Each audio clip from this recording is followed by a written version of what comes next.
Doctor APJ Abdul Kalam का संक्षिप्त जीवन परिचय। अवुल पकीर जैनुलबदिन अब्दुल कलाम का जन्म 15 अक्टूबर 1931 को तमिलनाडु के रामेश्वरम में एक मुसलमान परिवार में हुआ।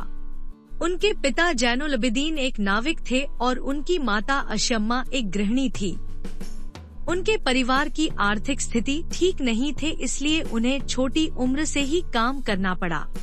अपने पिता की आर्थिक मदद के लिए बालक कलाम स्कूल के बाद समाचार पत्र वितरण का कार्य करते थे। अपने स्कूल के दिनों में कलाम पढ़ाई लिखाई में सामान्य थे, पर नई चीज सीखने के लिए हमेशा तत्पर और तैयार रहते थे। उनके अंदर सीखने की भूख थी और वो पढ़ाई पर घंटों ध्यान देते थे।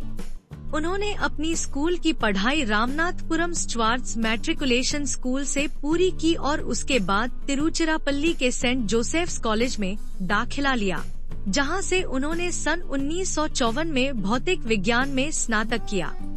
उसके बाद वर्ष 1955 में वो मद्रास चले गए, जहां से उन्होंने एरोस्पेस इंजीनियरिंग की शिक्षा ग्रहण की। वर्ष 1960 में कलाम ने मद्रास इंस्टीट्यूट ऑफ टेक्नोलॉजी से इंजीनियरिंग की पढ़ाई पूरी की। एक बार एक व्यक्ति ने डॉ एपीजे अब्दुल कलाम का स्केच बनाकर उन्हें भेजा। उन्हें यह जानकर बहुत आश्चर्य हुआ कि डॉ कलाम ने खुद अपने हाथों से उनके लिए एक संदेश और अपना हस्ताक्षर करके एक थैंक यू कार्ड भेजा है।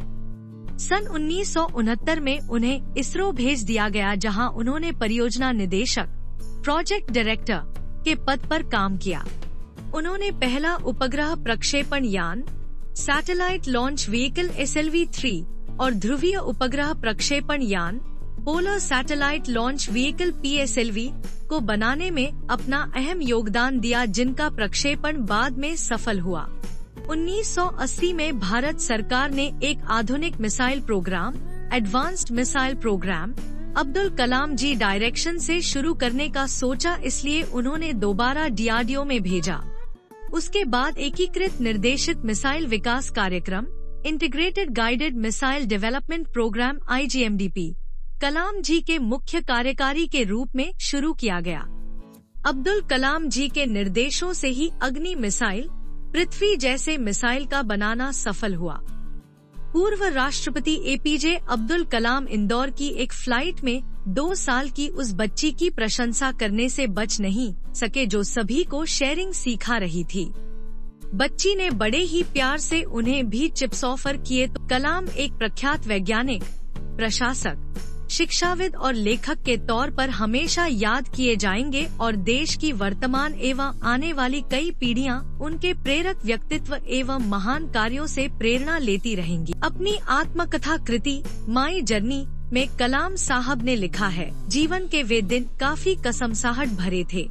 एक तरफ विदेशों में शानदार कैरियर था तो दूसरी तरफ देश सेवा का आदर्श। बचपन के सपनों को सच करने का अवसर का चुनाव करना कठिन था कि आदर्शों की ओर चला जाए या मालामाल होने के अवसर को गले लगाया जाए। लेकिन अंततः मैंने तय किया कि पैसों के लिए विदेश नहीं जाऊंगा, कैरियर की परवाह के लिए देश सेवा का अवसर नहीं गंवारूंगा। लेकिन 1963 में उनका हैदराबाद से त्रिवेंद्रम तबादला कर दिया गया। उनका यह तबादला विक्रम स्पेस रिसर्च सेंटर में हुआ, जो कि दूसरों इंडियन स्पेस रिसर्च ऑर्गेनाइजेशन का सहयोगी संस्थान था। कलाम ने 1980 तक इस केंद्र में काम किया।